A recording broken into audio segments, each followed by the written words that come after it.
讲到这中国的军机军舰不时来扰乱台湾，咱的国军也要加强演练。不过，伫咧新竹陆军湖口训练基地也传出讲，这附近呢有12间的人家厝，那是因为讲这军方常常进行火炮训练，除了噪音问题以外，连人家厝也开始有必顺啊。民众烦恼讲，这徛家会有安全问题，就向军方反映。军方今仔日也派人去到现场了解状况。 厝内壁拢一巡一巡，连涂骹的太路嘛闭开。行出来外口，计当看到厝主用红门图布过分裂。住伫湖口基地附近10几栋的民众讲，今年因为军方较早演习，厝内损害状况特别严重。就是担心啊，最主要是梁柱啊，梁柱怕塌下来。我怕它就倒下，你看，一定会，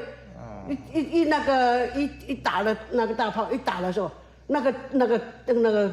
好像会裂的样子。李长指出，今年湖口基地对年初开始就常常进行火炮训练，有时阵一礼拜4、5天，对早起练到暗时，造成大家真大的困扰。目前有12户传出受影响。最近的射击比较频繁，然后把他们家的梁柱都有震裂的情形了。如果说达到那个真的是伤害到。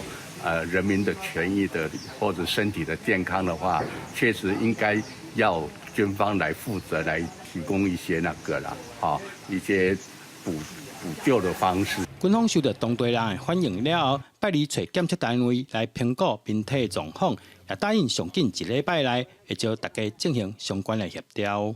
找第三方公证来做公证，我们就依照法规来办理啊。最快1个礼拜以内我们会成立纠纷的协调小组，我们会找青埔镇公所还有村里来共同来协调这个事情。军方讲，等检测数据出来了后，若确定是因为火炮造成的，军方就会负起责任。民众是指出，过去为着国家安全，会当忍受火炮造成的噪耳声。